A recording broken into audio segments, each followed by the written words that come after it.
In the midst of the advanced Wakefield experiment at CERN, 99 botanists from across the US travel to Switzerland to hold a secret meeting with the president at CERN.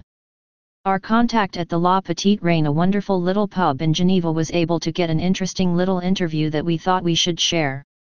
After a few drinks, of course. The botanist asked us to call her by her first name, Charlotte. Charlotte detailed a strange set of events, that are, well, very strange.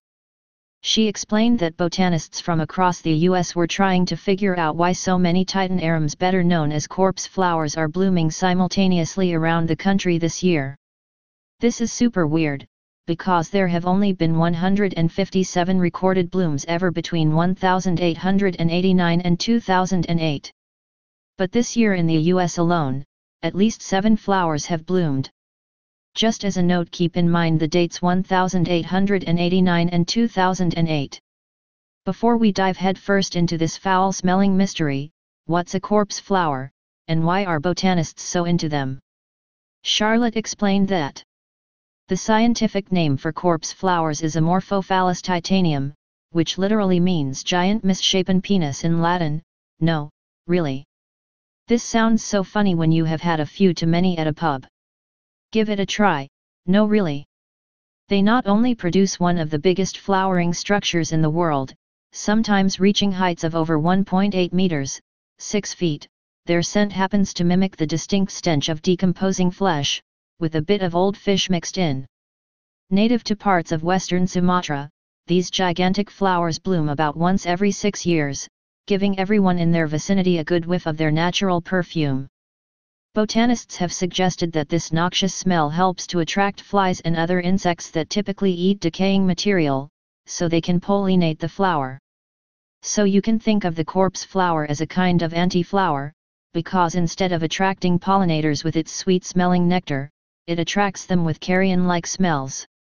Since the flowers are so large and produce such powerful smells, it takes a lot of time and energy for the plant to reach bloom, making it a pretty rare sight.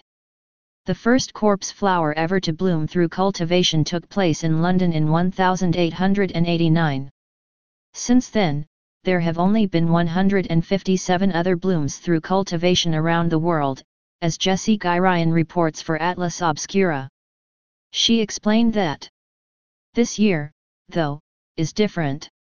So far, 7 corpse flowers have bloomed around the US within months of each other, not to mention the home gardeners that keep them, which, given that it takes so long for a corpse flower to develop, is an anomaly that botanists would love to get to the bottom of. The problem is that the blooms are so rare, the research behind them is still in its infancy. One of most popular hypotheses right now is that the rampant blooming is due to US greenhouses and botanical gardens sharing seeds with one another, meaning most of the corpse flowers that are currently blooming are likely related, think, cousins. After some very extensive study, and the help of the supercomputer at Sandia National Laboratories, they come to the conclusions that CERN and their experiments were the cause behind this super weird foul-smelling mystery. We at first thought she had way too many to drink, but after a few Google searches, we began to see a pattern.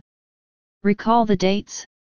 In 2008, on the 10th of September, the proton beam is circulated for the first time in the Large Hadron Collider, the world's largest and highest energy particle accelerator, located at CERN, near Geneva, under the Franco-Swiss border, right after the 2008 Bandar Abbas earthquake strikes southern Iran, killing 7 and injuring 45 people. Now what about 1889? CERN was not even a wet dream, you say? I say wait, there's more. In 1889, the earliest method of high-voltage direct current, HVDC, transmission as developed by the Swiss engineer René Thury is implemented commercially in Italy by the Acquedotto de Ferrari Galliera company. This system transmits 630 kilowatts at 14 kV DC over a distance of 120 kilometers, Without his experiments CERN would not be here, and his high-voltage direct current, HVDC, transmission would have been the strongest power transmission of its kind at that time.